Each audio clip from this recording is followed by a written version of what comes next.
شورش کشمیری کا بہت وقت بڑے بڑے بلند پایہ لیڈروں کی صحبت میں گزرا۔ انہوں نے ان کو بہت قریب سے دیکھا، ان کی زندگیوں کا مطالعہ کیا اور ان کے بارے میں کچھ یادیں شیئر کی، جیسا کہ گاندھی کے بہت قریب رہنے کا انہیں موقع ملا، مولانا ابوالکلام آزاد کو انہوں نے بہت قریب سے دیکھا، مولانا ظفر علی خان اور پٹیل، ان کی سیاست کا بھی انہوں نے بہت گہرا مطالعہ کیا، اور اس مطالعے کے بعد اور ان چیزوں کو دیکھنے کے بعد کچھ تجزیے کیے ہیں۔ وہ معاصرانہ چشمک، جس کو کہتے ہیں کہ ہم عصروں کی رقابت اور حسد کا معاملات ہیں، اس کو ڈسکس کیا ہے انہوں نے۔ ایک خاص چیز جو تھی وہ انہوں نے حضرت عبداللہ ابن عباس رضی اللہ تعالی عنہ کا ایک بہت اہم قول نقل کیا۔ ابن عباس نے یہ فرمایا کہ جب تم کسی عالم اور اسکالر سے ملو تو اس سے علم حاصل کرو، اس سے اس کے ہم عصروں کے بارے میں رائے نہ لو۔ اس کی رائے کبھی بھی ان چیزوں سے پاک نہیں ہوتی کہ جس کو ہم معاصرانہ چشمک کہتے ہیں یا باہمی رقابت اور حسد کی کیفیت کہتے ہیں۔ ہر دور میں یہ پرابلم رہا کہ بڑے بڑے اہل علم، بڑے بڑے لیڈرز اور بڑی بڑی شخصیات، ان کے جو ہم اثر ہوتے ہیں وہ کبھی بھی ان کو تسلیم نہیں کرتے، ان کی حیثیت کو تسلیم نہیں کرتے۔ تو ان چیزوں کو بھی شورش نے بہت خوبصورتی سے ڈسکس کیا ہے، جیسا کہ سید سلمان ندوی اور مولانا ابوالکلام آزاد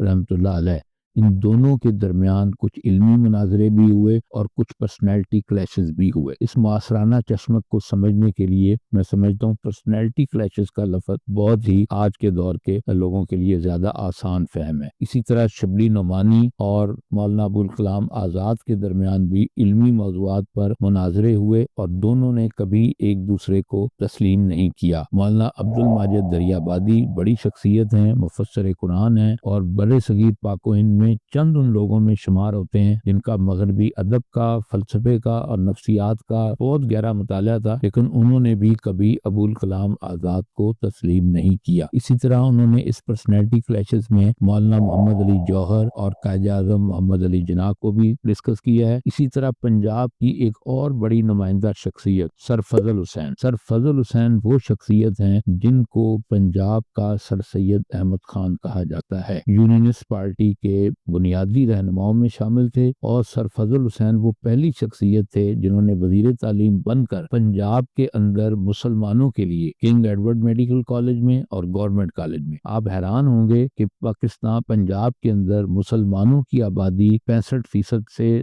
70% کے درمیان تھی، اور گورنمنٹ کالج میں مسلمان طلبہ کی تعداد 400 میں غالباً صرف 16 ہوتی تھی۔ تو وزیر تعلیم کی حیثیت سے سر فضل حسین نے مسلمانوں کے لیے 50% کوٹا مقرر کیا۔ تو سر فضل حسین ایک بڑی شخصیت تھے، لیکن قائد اعظم اور سر فضل حسین کی پرسنالٹیز کا باہمی ٹکراؤ پنجاب میں کبھی بھی مسلم لیگ کو انہوں نے قدم نہیں جما پائی۔ یہ ایک ایشو رہا اور اس کو بھی انہوں نے بہت ڈسکس کیا ہے۔ اسی طرح گاندھی اور پٹیل کے درمیان بھی ایک پرسنالٹی کلیش تھا۔ گاندھی نے بہت چالاکی کے ساتھ بڑی ذہانت کا استعمال کرتے ہوئے اپنے ہم عصروں کو کس طرح ٹھکانے لگایا اور ان کو سائیڈ لائن کیا۔ مثلاً ان کے ہم عصر موتی لال نہرو تھے، موتی لال نہرو کو رام کرنے کے لیے گاندھی نے بجائے اس کے کہ ان کو ان کا جائز مقام دیتے کانگریس میں، انہوں نے ان کے بیٹے کو جواہر لال نہرو کو صدارت کے لیے آگے کر دیا۔ اس طرح ایک کم عمر اور ایک چھوٹا جونیئر آدمی کو اوبلائج کر کے اپنے گروپ میں بھی شامل کر لیا اور موتی لال نہرو سے بھی نجات حاصل کی۔ اسی طرح سبھاش چندر بوس ایک بڑے رہنما تھے جنہوں نے آزاد انڈین آرمی بنائی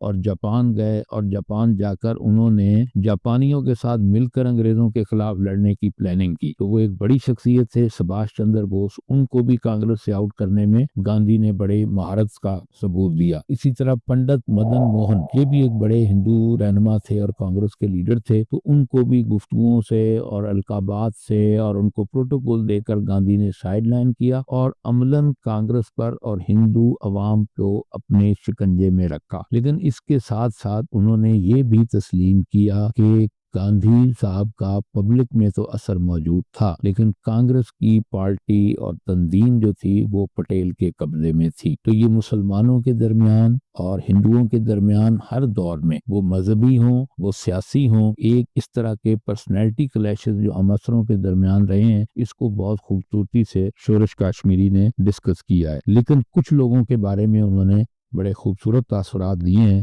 اور وہ چودھری عبدالحق، عطا اللہ شاہ بخاری، ابوالکلام آزاد اور مولانا ظفر علی خان ہیں۔ ان کے خیال میں ان چار لوگوں میں نے اس طرح کے جذبات محسوس نہیں کیے کہ وہ ہم اپنے ہم اثروں کو بڑھاتے ہوں۔ انہوں نے اپنی شخصیت، اپنی خطابت، اپنی تحریر، اپنی تقریر اور اپنی ساری سیاسی جدوجہد کو انہی 4 لوگوں کا مرہون منت قرار دیا اور انہی کو اپنا موسن اور رہنما قرار دیا ہے۔ ایک اور چیز بھی انہوں نے اسپیشلی ڈسکس کی، قائد اعظم اور گاندھی دونوں جب بہار اطلاع میں اور برطانیہ میں رہے تو دادا جی نورو بھائی کے یہ دونوں شاگرد تھے، ان کی کمپین چلاتے رہے۔ ان کی پولیٹیکل ٹریننگ جو تھی وہ دادا جی نورو بھائی جو پارسیوں کے ایک بڑے رہنما تھے اور انگلینڈ میں سیٹل تھے اور پاکستان سب کانٹیننٹ کی پالیٹکس میں ان کا ایک بڑا رول تھا، اس کو بھی انہوں نے ڈسکس کیا ہے کہ وہ کس انداز میں ان کی تربیت کرتے رہے۔ تو یہ ساری یادیں شورش کشمیری کی آپ بیتی میں موجود ہیں، اور اگر ہم اسے دیکھتے ہیں تو 1917 اور 20 کے بعد سے لے کر 1947 تک کا پنجاب، اس کی پالیٹکس، اس کی مذہبی چیزیں اور یہ ساری یادیں ہمارے ذہن میں تازہ ہو جاتی ہیں۔